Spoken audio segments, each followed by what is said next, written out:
Dios te bendiga, Dios te guarde en esta hermosa noche. Vamos a estar compartiendo unos versículos del capítulo 11 de la epístola de los Hebreos. Esta epístola se dice que, que la dirigió el apóstol Pablo. Otro se dice que fue Santiago, pero más inclinado está en Pablo, como fue narrada la epístola. Porque Pablo tuvo un crecimiento cuando él se convierte a Cristo. Él tiene un crecimiento bien vertiginoso y bien desarrollador en cuanto a la experiencia espiritual que tuvo con Dios. Y aunque no anduvo con Cristo, pero, pero actuó como realmente él hubiera caminado con Cristo. Y entonces pues vemos la fe tan explícita y tan bien explicada en el capítulo 11 del libro de los Hebreos, que yo me atrevo a decir, ¿verdad? Que yo me imagino y pienso, no dice la Biblia, porque la epístola a los Hebreos no aparece ningún hombre que la haya escrito, de los hombres que Dios escogió, ¿verdad? Y sabemos que fue un hombre de Dios el que la escribió. Pero dentro del marco histórico, pues no sabemos si fue Santiago o fue Pablo.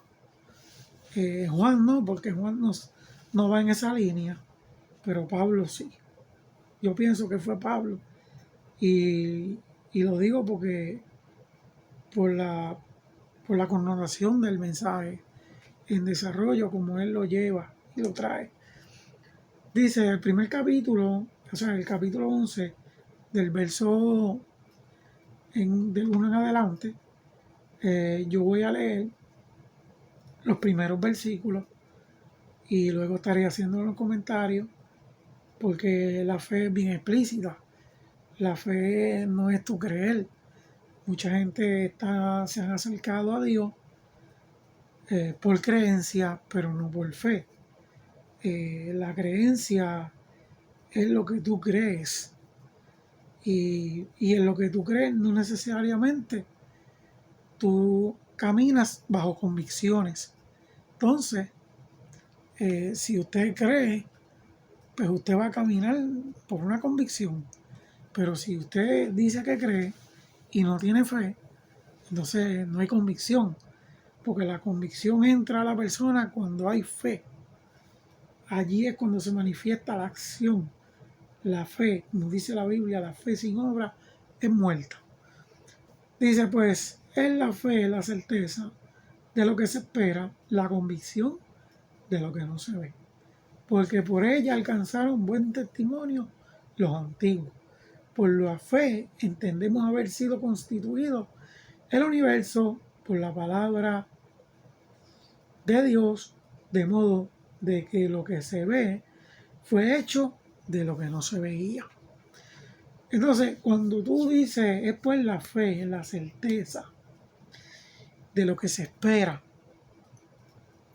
y la convicción de lo que no se ve, es que la persona tiene que estar en convicción. El hombre que tiene fe debe estar trabajando en la convicción propia.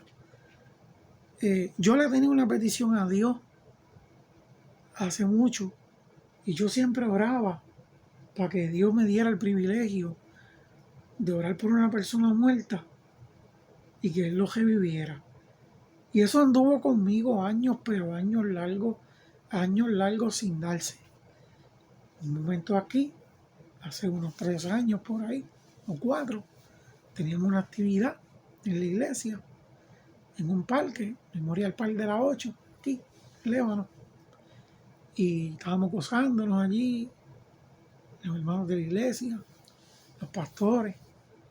Y yo iba de camino para casa de una prima mía y me encontré con un joven que se había metido en una sobredosis y se había muerto. Ya la policía estaba allí. Él tenía la nariz negra, las orejas negras, los labios negros, ya él estaba muerto. Y yo me le acerco al guardia y le digo, yo quiero orar por él. Y el guardia me dijo, pues adelante. Pasé al área y oré por él. Y la gloria se la damos a Dios. Ese hombre revivió. Y eso fue un milagro terrible que Dios hizo. Un milagro de Dios grande. Por la gloria de Dios lo digo. Y lo he testificado. Porque esto fue Dios. Entonces, se trata de tú cargar con la convicción de lo que tú quieres hacer en la obra de Dios. Porque aquí no es cantar nada más. Y no es tocar instrumentos los domingos en la iglesia. O no es adorar a Dios en música. Hay un sinnúmero de cosas que tú debes adorar a Dios por medio de tu convicción. Tiene la adoración a Dios. La adoración a Dios debe de ser como lo hizo Abel. Que Abel dio lo mejor, de lo mejor. Y a Dios hay que darle lo mejor. No es cuando tú digas, no es cuando tú puedas, no es si puede o no puede. Que el que tiene convicción tiene compromiso con Dios. El que anda en convicción con Dios, anda en fe. Y por ende anda en compromiso. No hablo de compromisos de concilio, no hablo de compromiso con el hombre, hablo de compromiso con tu convicción de tú acercarte a Dios, porque el que se acerca a Dios, dice la Biblia, que cree que le hay y que Él es galardonador de todo aquel que le busca, ¿verdad? Y cuando nosotros leemos que por la fe entendemos haber sido constituido el universo por la palabra de Dios, de modo que lo que se ve fue hecho de lo que no se veía. O sea, Dios pensó este mundo lleno de tecnología, Dios lo pensó en su mente. Dios pensó en su mente hacer una cámara de un video chiquitito, de un teléfono, que tú puedes grabar, que hay un sistema de redes. O sea, eso Dios lo creó, eso Dios le dio la sabiduría al hombre. O sea, y Dios lo vio. Dios vio las construcciones que hacen que los hombres. Pero son hombres que son con sabiduría de Dios para edificación. Gente que hacen edificios, gente que hacen proyectos, gente que hacen cosas que tú los ves, que tú dices, mira, eso fue Dios que le dio esa mente. Porque así es que es. Eso es como el que es médico o como el que pinta gajos. Tiene un arte para pintar terrible. Si tú se lo das a otro, pues no va a ser igual. Pero a ese que tiene el talento y a ese que tiene el don, Dios lo bendice. Y entonces tú tienes que alimentar, entonces tú como pastor debes de estar alimentando a aquellos hermanos que tú sabes que tienen un don, que ha sido el Espíritu Santo que se lo ha puesto. No es que el hermano alcanzó eso porque lo quiso alcanzar, porque ese es Dios en él, ese es Dios en la iglesia, porque Dios quiere trabajar con una iglesia que ahora mismo que lo que hacen es cantar. Dios quiere preparar jóvenes, Dios quiere preparar pastores, líderes que estén forjados con una visión para trabajar, con una visión de futuro. Óigame, con una visión que no te quedes igual, con una visión que tú digas, aquí está Dios, Dios me va dirigiendo por este camino, por aquí voy yo, y va Dios conmigo. Y entonces, como ya Dios sabe que tú tienes, que Dios sabe que te ha puesto ese talento, ¿qué vas a hacer? ¿Lo vas a engavetar como el siervo negligente? Como aquellos siervos que Dios le dio 5 talentos a uno le dio a uno, al otro le dio 3, al otro le dio 4, al otro le dio 5.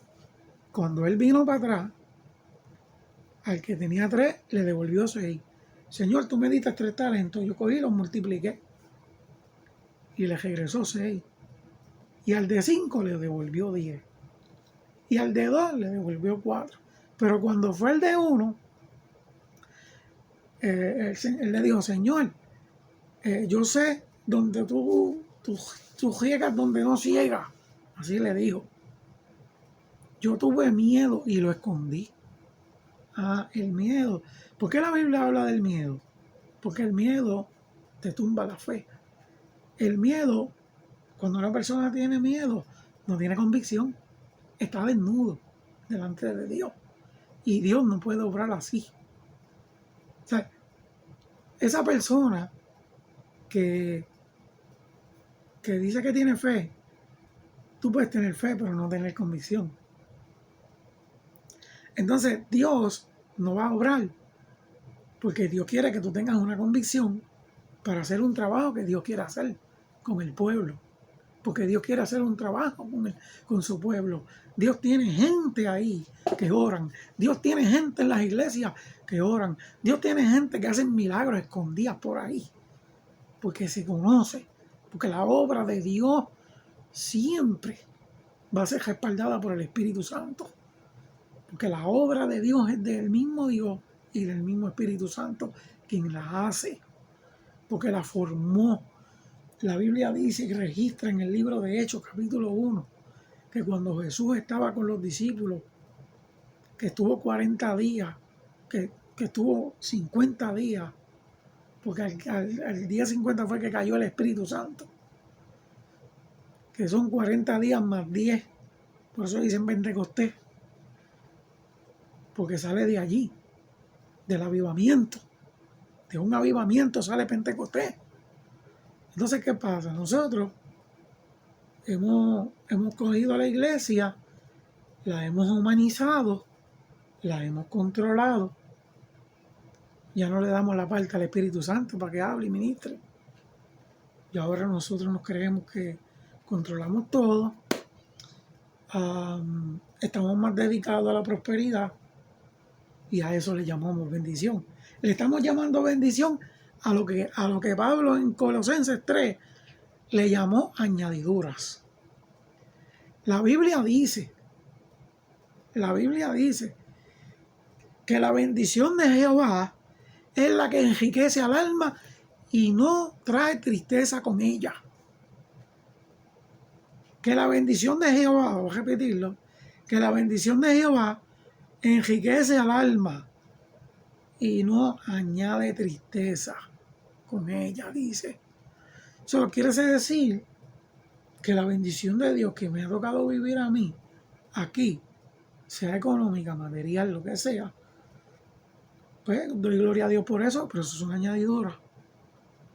Pero la riqueza espiritual, que el enriquecimiento de tu alma, de tu espíritu, es la que da Dios.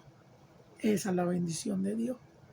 Y mucha gente fiscalizan a la gente que si le va mal, es porque está mal, es porque entonces Job, que sufrió, Pablo, que no tenía una casa, ese vivía de tienda en tienda, eso era un misionero de Dios, Dios lo escogió. Entonces vamos a criticar a Pablo porque no se quedó en Colosenses o no se quedó en Corintios. Porque aquí hay que trabajar.